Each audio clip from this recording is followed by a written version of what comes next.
There is. Yeah, so cute. Here, I think it's not very much. Yeah, cool.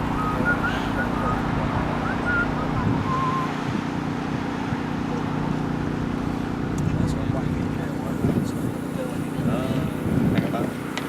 Might just draw a few eyes this way. Oh, do you know, I don't feel like I'm having humorous mood now.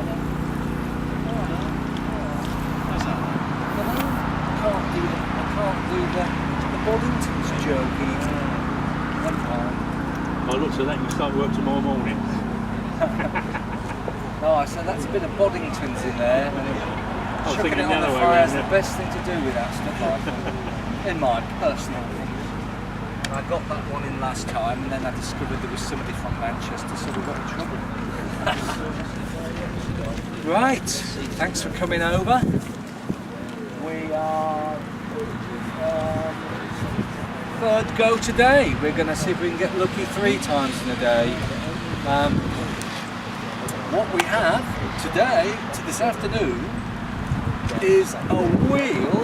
It's a 4-wheel off a gypsy wagon, and that is my own personal wheel. So if it goes wrong, we don't mind too much this time. What have we got? A wheel. The English tradition of wheelwrighting, we would utilise 3 types of wood. We'd have elm in the hubs, for all the reasons we know that elm is a very tangled grain. By the time we've bored a hole in the middle of the hub and taken out the mortise sockets, there's not much wood left holding the front to the back, so the bit of wood we've got left has to be right good, tight, tangled up stuff that's going to hold together. The spokes are oak. They are carrying the weight of the vehicle one at a time, the whole weight of on that corner of the vehicle, and its load is in compression on the spoke. So we use oak in the same way that we use oak in a timber frame building, because it stands a lot of pressure. It's very good compressive strength. It's a little bit resilient as well, so if there is any necessity for that wheel to flex a bit, the oak will take it up. We use ash in the fellies. Ash in the fellies because the fellies are in contact with a lot of metal. There's a metal spike which goes through the felly butt joints here. There are metal spikes which go through the tyre and into the wheel when it's finished, and then there's a metal tyre itself. And oak and metal, or oak and steel or iron, don't get on in company very well. They like to set each other off. It'll make the metal rust, and the rust will grow into the wood, and then the wood will start to decay. So that's why we use ash in the fellies. There's another good reason why we use ash in the fellies, and that's because woodworm love it. And in a few years' time, that'll be all gnawed away with woodworm, and it'll come back to the wheelwright, and I'll have to do it again. So it gives the wheelwright continuity of work. But that's a very cynical view. Never mind, that's the way we see it. Why are we lighting a fire today? We're about to light a fire. Inside the fire, which have we put it in? There's the metal tyre, which we're going to fit to the wheel. The metal tyre is smaller than the wheel. So we heat it up to expand it, get it on, quench it. It squeezes up all the lousy joinery work that we did in the workshop. It makes the shoulders look good. It leaves a residual tension in the tyre on the wheel, so that the wheel's held together for a good long life until it gets woodworm. We need to measure steel very carefully. I'm hunting for it. I think it's in that bucket. The only way we can truly measure the circumference of that I'm aware of, it's no good putting a tape measure around it. A bit of string doesn't work, or a bit of sticky tape.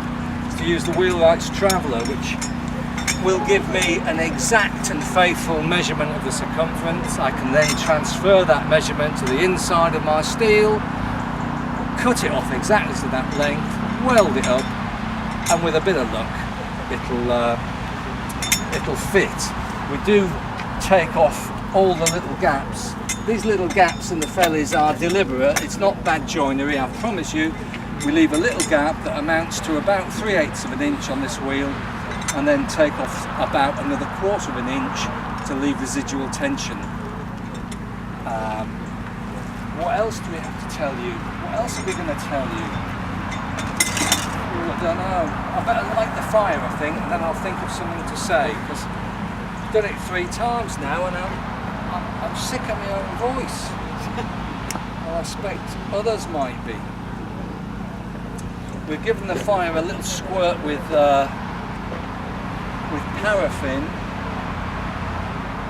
It's going to come your way, Mrs. Wheelwright, when I light this. I'm lighting it on the downwind side. It sounds odd to light a fire that way around, but it will whip up a bit hotter on this side, so we get this side going first. This wand is called a wand. I think. I call it a wand. It's like a dead mouse. It's like a dead mouse.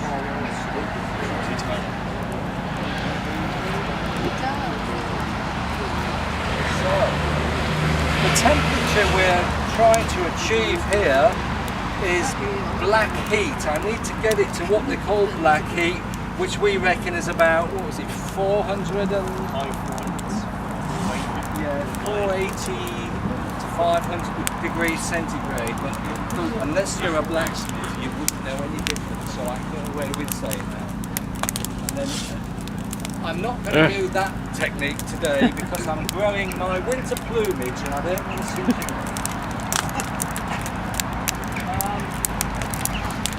black heat. It's very, very difficult to determine when that tyre is up to black heat.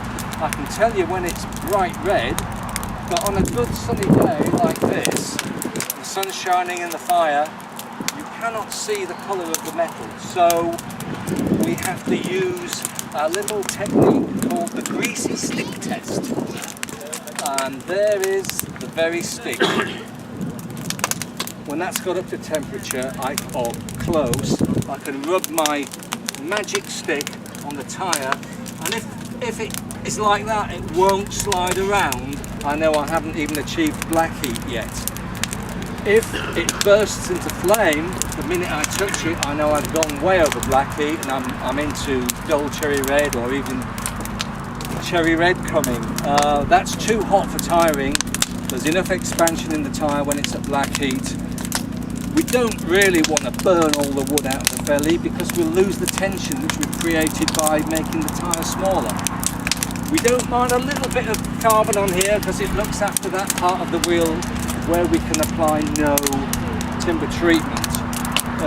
What's the other oh, the greasy stick bit, yes. When the stick slides along the tyre on a little trail of glowing carbon and it feels as though you've put the end in grease and it's slippery, that is black heat. Did I say that twice? I did that. Okay. What else would we like to know? Oh, we need a volunteer. I'm looking for a strong woman or man. We could break with tradition and convention here, couldn't we? Do you fancy, I wonder if you're going to, I'm going to feel your,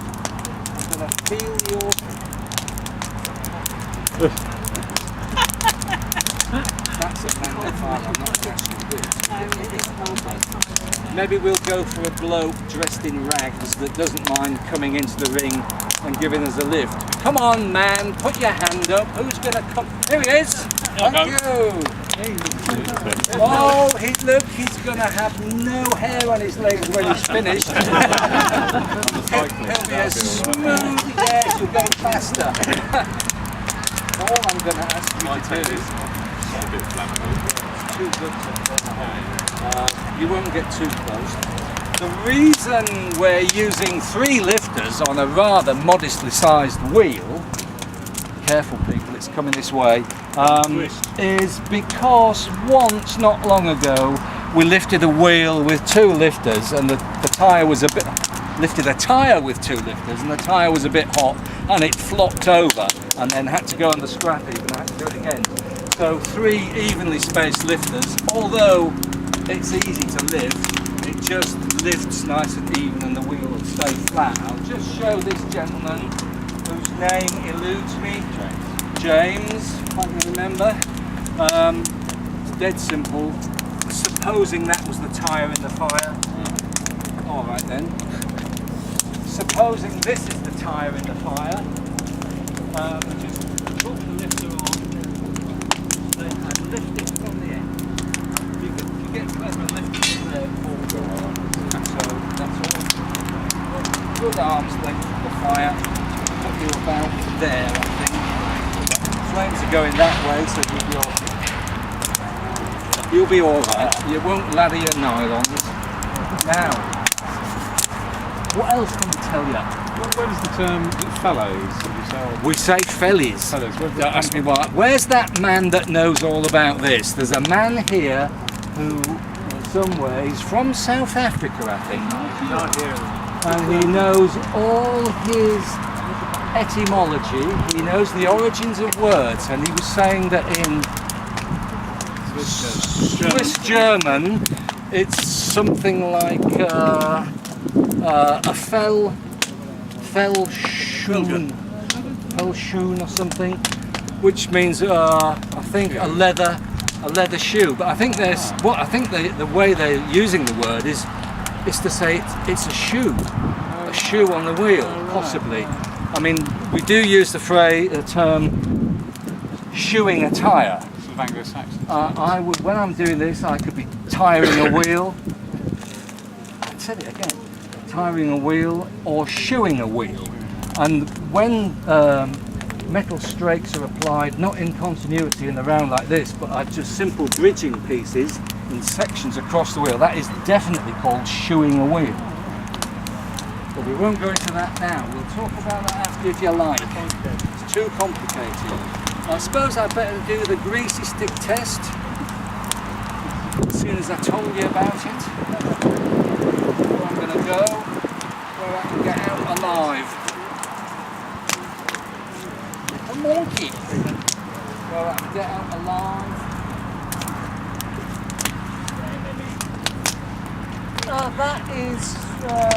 That's a nice black heat at the moment, but the fire's a bit fierce. I'm going to, just for the sake of guaranteeing getting it over, I'm going to let it go a little bit too hot. It might set the wheel on fire, it might not, but just because we don't want to make ninnies of ourselves in front of you, we're going to warm it up a little bit too much just to make sure it goes over. We'd both be disappointed if it didn't go on. Is it time for a beer yet? It's coming round, isn't it? I think 5 o'clock and we'll be having one. It's thirsty work, all this. It's nerve-wracking. It's the end process, really, of days and days of work on a wheel. So we just rather hope it goes right. We have known it go wrong. You've stripped. That again? That paper you stripped. No, that's a new wheel. So it's had a tyre on it before. Oh, many times. About a dozen times. That's my show wheel. One of the tyres. Yeah. Got critical eyes on us today, actually, over there. There's the chainsaw. At least it's not bloody chainsawing when I'm talking. I think we'll go for that, lads. If everybody's happy.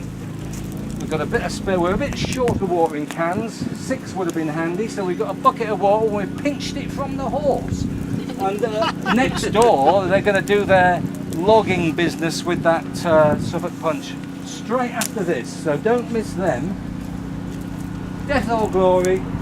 Get your spot. Drop your lifter on. And 2-6 up. Through for the pudding now. Get your tool out, Chris. Come on. Well, that's not. Now that is so expanded, it's not even touching the wheel yet. It's not starting to burn. And you know, you could put your finger in that gap, but I tell you what, After you. wouldn't want to. Like they say in engineering, never put your finger where you wouldn't put your willy. You want to do a walk and can with us? Yeah. Well, what we do is go for the smoke if it starts. And if I've done what I did this morning and put the wrong tyre on the wrong wheel, it might never fit at all. But if it does fit, all those little gaps that we left it on purpose will start to close up. Keep going then. Come on.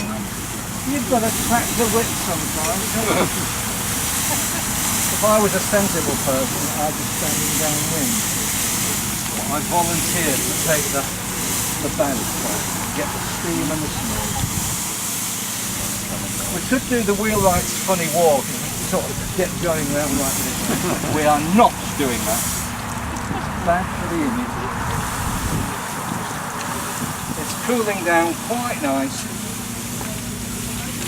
In fact, that's gone surprisingly well for the amount of water. Are there any cans left? I'll give it That will do.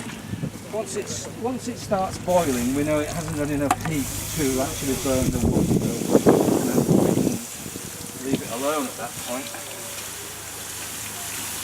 A bit warm there. Now, if, as sometimes happens, the joints don't appear to have closed up, I give it a little bit of encouragement, what we call 12 words of encouragement. 1, 2, 3. That's one on every spoke end. That seems a bit hot still. No, we're alright, it's wet. And it's as easy as that. Why don't we all do it? Thank you, James. Thank you, Chris. I'll certainly take questions, but don't forget that the horse people are waiting to go next door. That's worth a look at, because you don't see horse extraction of timber much these days. Stupid question, but do Wheelwrights just make wheels?